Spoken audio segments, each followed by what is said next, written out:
My dear student, आज हम पढ़ेंगे नारीवादी सुधारक, महान नारीवादी पंडिता रमाबाई के बारे में, जो एक महान समाज सुधारक थी, एक सामाजिक कार्यकर्ता थी। इसके अलावा वो एक संस्कृत की प्रकांड पंडिता थी और वो अपने समय से कहीं आगे की सोच रखती थी। हम पढ़ेंगे पंडिता रमाबाई के बारे में। पंडिता रमाबाई का जन्म 23 अप्रैल 1858 को कर्नाटक के मैसूर में एक चित पावन ब्राह्मण परिवार में होता है। उनके पिताजी का नाम होता है अनंत शास्त्री डोगरे और उनकी माता का नाम होता है लक्ष्मीबाई डोगरे। दो बहन होती हैं और एक भाई होते हैं। उनके पिताजी जो है वो अपने बच्चों को पढ़ाना चाहते थे, वो अपने सभी बच्चों को पढ़ाना चाहते थे। वो अपने बेटे और बेटी में कोई फर्क नहीं करते। यहाँ तक कि अनंत शास्त्री की जो पत्नी होती है लक्ष्मीबाई, वो उनकी दूसरी पत्नी होती हैं। तो वो अपनी पत्नी को और अपनी बेटी को संस्कृत का शिक्षा देते हैं, संस्कृत का ज्ञान देते हैं, जिसकी वजह से उन्हें समाज से बहिष्कृत कर दिया जाता है। उस समय जो संस्कृत की शिक्षा होती थी वो केवल ब्राह्मण वर्ग के लिए होती थी, उच्च जाति के लिए होती थी। निम्न जाति और स्त्रियों के लिए ये शिक्षा नहीं होती थी। लेकिन अनंत शास्त्री जो थे वो अपनी बेटी और अपनी पत्नी को संस्कृत की शिक्षा देते हैं। इस कारण उन्हें समाज से बहिष्कृत कर दिया जाता है। फिर वो जंगलों में चले जाते हैं, वनमूल के जंगलों में चले जाते हैं। वहीं पे रमाबाई और उनके भाई बहन का लालन पालन होता है। फिर 1877 में भयंकर अकाल पड़ता है, जिसकी वजह से रमाबाई अपने माता पिता को खो देती हैं और उनकी एक बहन होती है, उनकी भी मृत्यु हो जाती है। रमाबाई पढ़ने में बचपन से ही बड़ी कुशाग्र बुद्धि की होती हैं। जब वो 12 वर्ष की होती हैं उस समय उन्हें 20,000 से अधिक संस्कृत के श्लोक याद हो गए होते हैं। पंडिता रमाबाई को 7 भाषाएं आती थीं, जिसमें अंग्रेजी, हिंदी, संस्कृत, मराठी, बंगाली, कन्नड़ और हिब्रू भाषाएं थी। जिसमें से वो अंग्रेजी, हिंदी, संस्कृत, मराठी, बंगाली, कन्नड़ भाषा को लिख सकती थी, पढ़ सकती थी, बोल सकती थी, जबकि हिब्रू भाषा को वो बोल सकती थी और पढ़ सकती थी।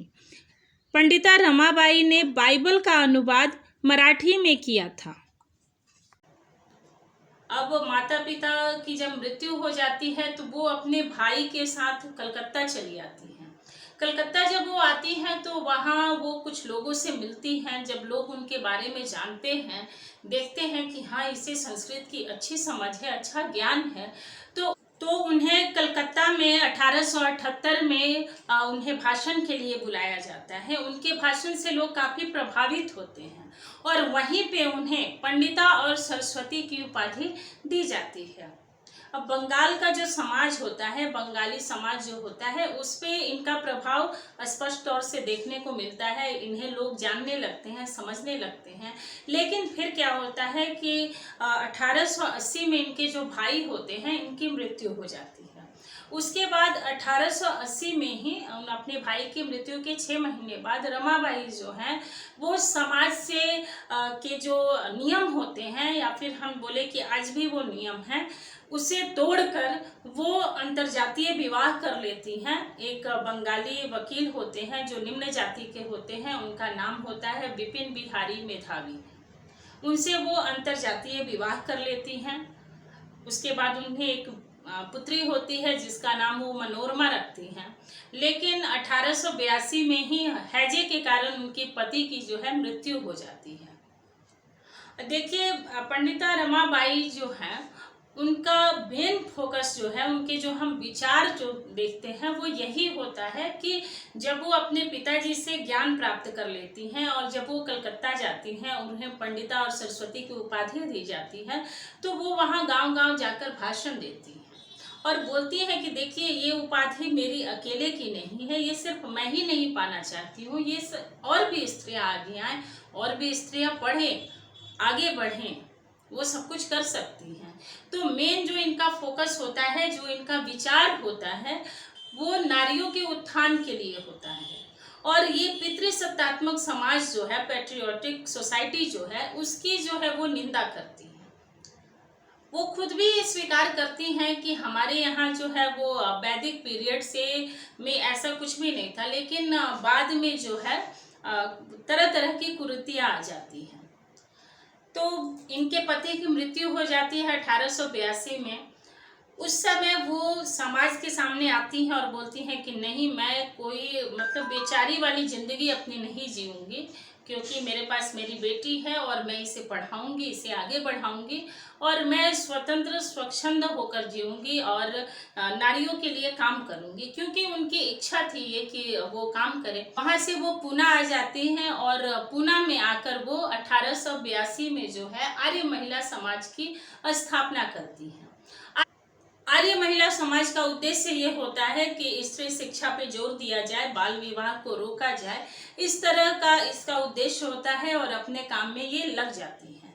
फिर ये 1883 में जो है वो इंग्लैंड जाती हैं और वहाँ जाकर वो संस्कृत की प्रोफेसर बन जाती हैं और वहाँ वो ईसाई धर्म के संपर्क में आती हैं और फिर 29 सितंबर 1883 को ये ईसाई धर्म को अपना लेती हैं।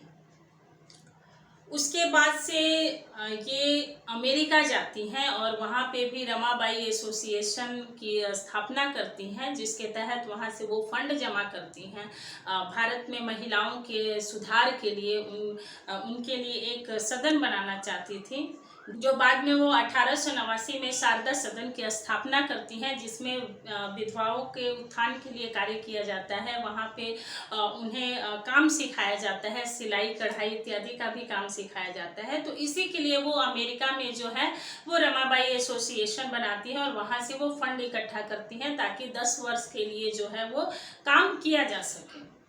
फिर वहाँ पे ही 1893 में जो विवेकानंद रहते हैं वो अपना ऐतिहासिक भाषण दिए रहते हैं विश्व धर्म सम्मेलन में।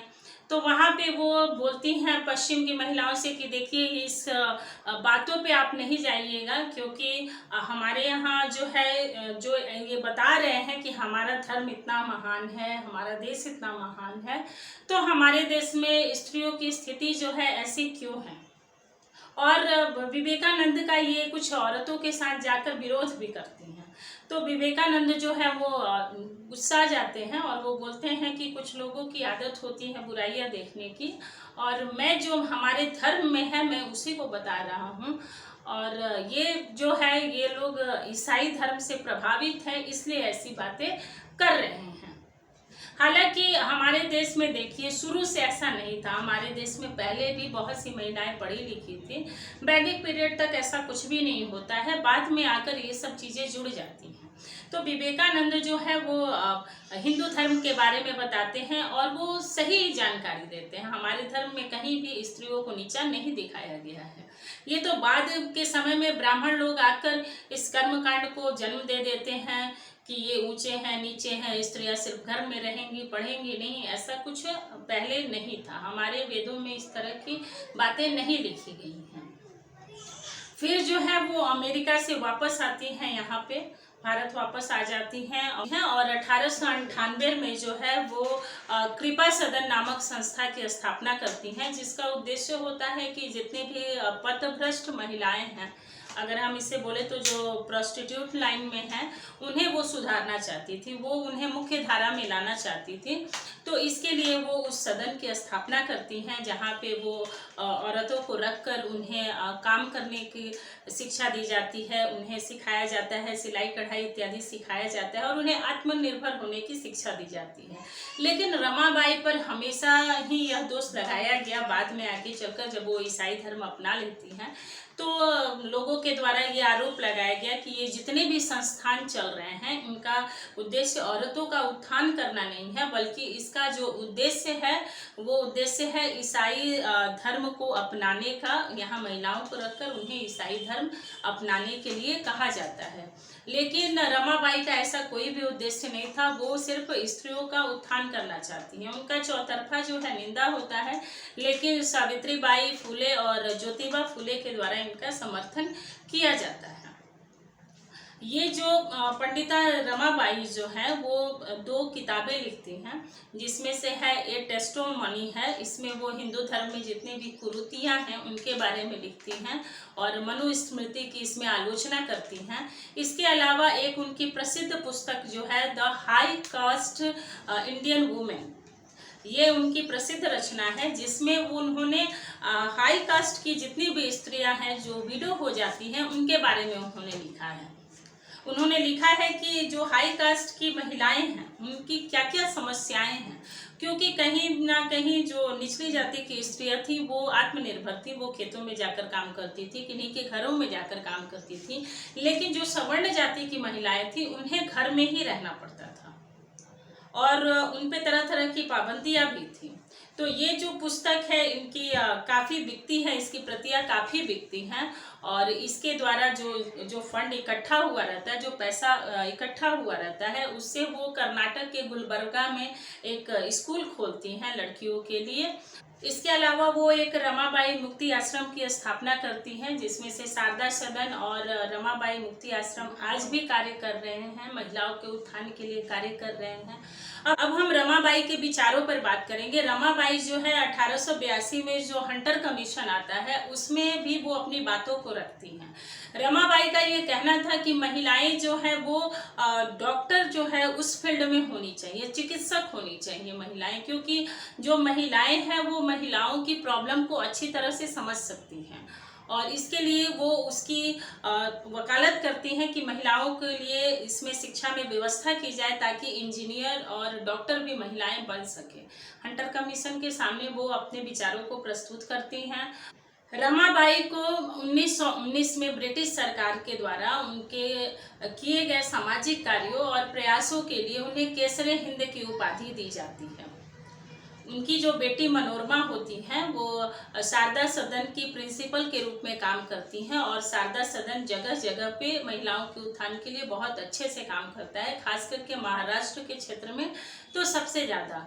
लेकिन रमाबाई की बेटी मनोरमा जो होती हैं उनकी 1921 में मृत्यु हो जाती है, जिसके बाद से रमाबाई जो है वो बहुत डिस्टर्ब हो जाती हैं, क्योंकि उन्होंने अपने जीवन में लगातार जो जितने भी उनके अपने थे उन्हें वो खोती चली गई और फिर 5 अप्रैल 1922 को रमाबाई की सेप्टिक ब्रोंकाइटिस बीमारी से उनकी भी मृत्यु हो जाती है। रमाबाई जो है वो पूरे विश्व के नारीवादी में उनका भी स्थान आता है और यूरोपीय जो कंट्री है वो 5 अप्रैल को जो है वो रमाबाई की याद में फीस्ट डे मनाते हैं। इसके अलावा शुक्र ग्रह जिसे हम भोर का तारा कहते हैं उसका एक क्रेटर है, क्रेटर मतलब कि जो उस पर बड़े बड़े गड्ढे हैं, तो उनमें से भी एक गड्ढे का नाम जो है वो रमाबाई के नाम पर रखा गया है।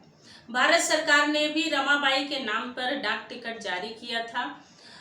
हालांकि हमारे इतिहासकार जो हैं इन सभी लोगों का इतिहास नहीं लिखते हैं, पता नहीं क्यों, बहुत कम इनके बारे में जानकारियां दी गई हैं, लेकिन अभी जो है यूजीसी नेट के सिलेबस में इनको ऐड किया गया है और ये प्रमुख भारतीय नारीवादी में से एक रही हैं, इसलिए इसकी जानकारी हमें होनी चाहिए। और भी कॉम्पिटेटिव एग्जाम्स में अभी के जो एग्जाम्स हो रहे हैं इनमें इनसे क्वेश्चन पूछे जा रहे हैं।